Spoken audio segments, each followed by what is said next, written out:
नमस्कार, मैं हूं ट्विंकल त्रिपाठी और स्वागत है आपका एवरीडे इंडिया न्यूज में। यहां पर हम आपको देश और दुनिया की खास खबरों की जानकारी देते हैं। तो आइए अब एक नजर डालते हैं आज की टॉप हेडलाइंस पर।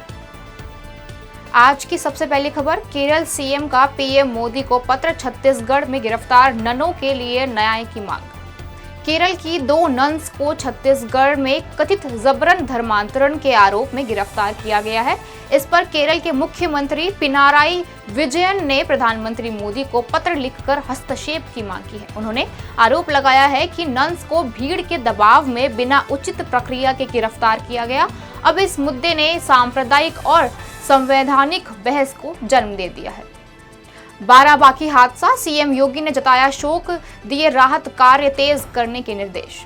उत्तर प्रदेश के बाराबांकी में हुए एक सड़क हादसे में कई लोगों की मौत हो गई। मुख्यमंत्री योगी ने मृतकों के परिजनों के प्रति संवेदना जताते हुए अधिकारियों को राहत और बचाव कार्य तेजी से करने के निर्देश दिए हैं। घायलों के उचित इलाज की व्यवस्था सुनिश्चित करने के भी आदेश दिए गए हैं। वहीं खबरों में आगे बढ़ने से पहले वीडियो को लाइक, शेयर, सब्सक्राइब जरूर करें ताकि आपको खबरों की अपडेट सबसे पहले मिलती रहे। बढ़ते हैं तीसरी खबर की ओर। उत्तराखंड पंचायत चुनाव दूसरे चरण पर मतदान शांतिपूर्ण संपन्न। उत्तराखंड में पंचायत चुनाव का दूसरा और अंतिम चरण शांति के साथ संपन्न हुआ। इस चरण में लाखों मतदाताओं ने अपने गांव और जिले के प्रतिनिधियों को चुनने के लिए मतदान किया। प्रशासन ने मतदान प्रक्रिया को पारदर्शी और निष्पक्ष बनाने के लिए व्यापक सुरक्षा इंतजाम किए थे।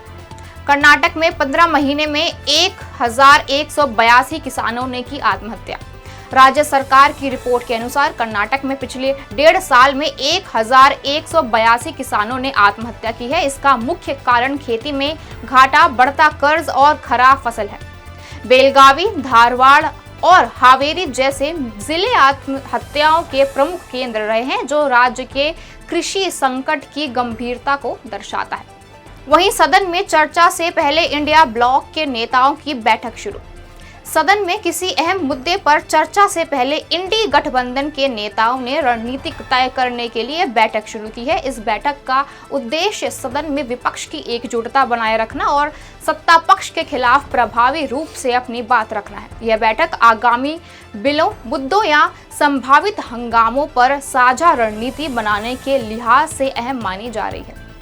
त्रियंबकेश्वर मंदिर में उमड़ी भारी भीड़, प्रशासन ने जारी की गाइडलाइंस।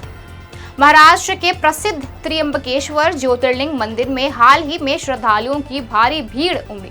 सावन महीने की शुरुआत के कारण भक्तों की संख्या बढ़ गई है। भीड़ को नियंत्रित करने के लिए जिला प्रशासन ने नई गाइडलाइंस जारी की है और सुरक्षा व्यवस्था को भी कड़ा किया गया है। दिल्ली सरकार ने सुप्रीम कोर्ट से पुराने वाहनों पर लगे बैन पर पुनः विचार की मांग की।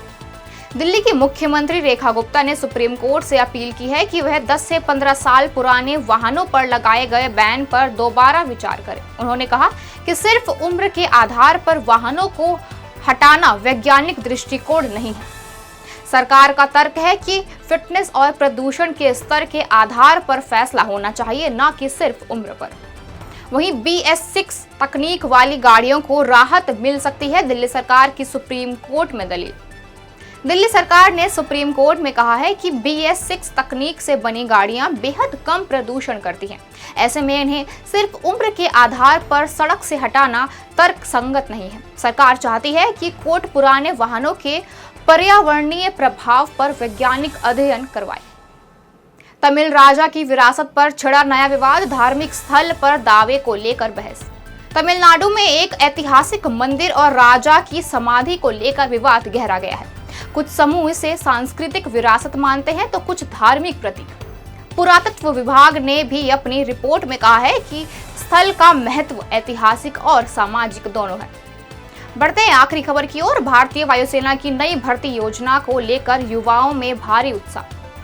भारतीय वायुसेना की नई अग्निवीर योजना के तहत भर्ती की प्रक्रिया शुरू हो चुकी है। युवाओं में इस योजना को लेकर भारी उत्साह देखा गया है। कई शहरों में रजिस्ट्रेशन की संख्या रिकॉर्ड स्तर तक पहुंच गई है। हालांकि कुछ वर्ग इसे अस्थायी नियुक्ति की वजह से लेकर सवाल भी उठा रहे हैं। तो इसी के साथ आज के न्यूज बुलेटिन में इतना ही। कल फिर से मिलेंगे ऐसे ही और खास खबरों के साथ। वीडियो को लाइक, शेयर, सब्सक्राइब करना ना भूलें। धन्यवाद।